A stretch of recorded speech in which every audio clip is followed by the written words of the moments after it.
વડોદરા શહેરના અટલાદરા વિસ્તારમાં આવેલ કોઠી ફળિયામાં દૂષિત પાણીથી લોકો ત્રાહિમામ પોકારી ઉઠ્યા છે, ત્યારે સ્થાનિક રહીશોએ ચૂંટણી બહિષ્કારની ચીમકી ઉચ્ચારી છે। હાલ વડોદરા શહેરમાં જે રીતે ચૂંટણીનો માહોલ જામ્યો છે, તેવામાં વિવિધ પાર્ટીના ઉમેદવારો દ્વારા ઘરે ઘરે જઈ ચૂંટણીનો પ્રચાર કરી રહ્યા છે। તેવામાં વડોદરા શહેરના અટલાદરા વિસ્તારમાં છેલ્લા કેટલાય સમયથી દૂષિત પાણીની સમસ્યા સર્જાઈ છે। જોકે સ્થાનિક લોકોએ વારંવાર તંત્રને રજૂઆત કરી હોવા છતાં પણ આજ સુધી તેનું નિરાકરણ આવ્યું નથી।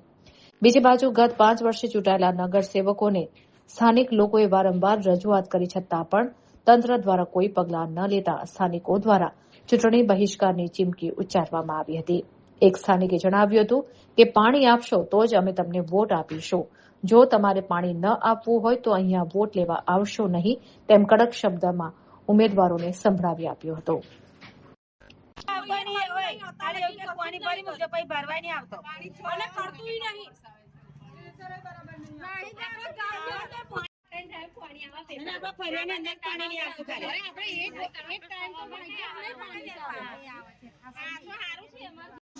આવે એમને આ પાણી પીવડાવીએ પછી અમે પીએ, એવું જ અમારું માનવું છે। આજે આ સમસ્યા 15 વર્ષ પહેલાની જ છે। માનો કે 15 વર્ષ પહેલા લાઈન બદલાઈ, અમારે લાઈન બદલી ખરી, પણ પાણી એટલું દૂષિત ને એટલું ખરાબ આવે છે, પીવા લાયક તો છે જ નહીં, અત્યારે જોવા લાયક નથી, એને સૂંઘવા લાયક બી નથી પાણી।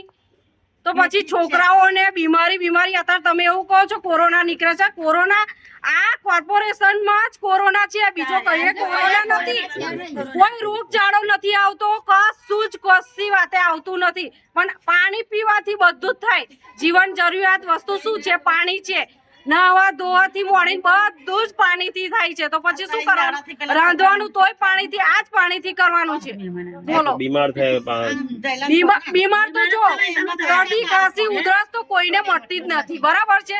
દવાખાનામાં જાય તો કોરોના કઈ રિપોર્ટ કાઢી કાઢે છે, એટલે અત્યારે ડોક્ટરોનું કોઈ એ નહીં, બધા પોતપોતાના માટે જ છે, એવું સમજી લેવાનું, કોઈ જનતા માટે છે નહીં। બેન, આગામી સમયમાં ચૂંટણી પણ આવી રહી છે, શું કહેશો?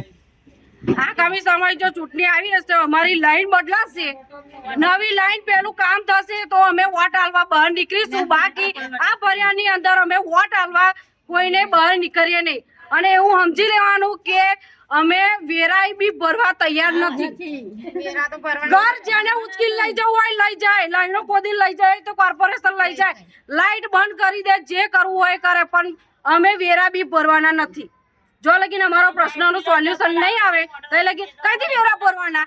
લાઈટ બિલ ભરીશું તો વેરો કઈથી ભરવાના અમે? એટલે આ સમસ્યાનો હલ પાણી જ છે।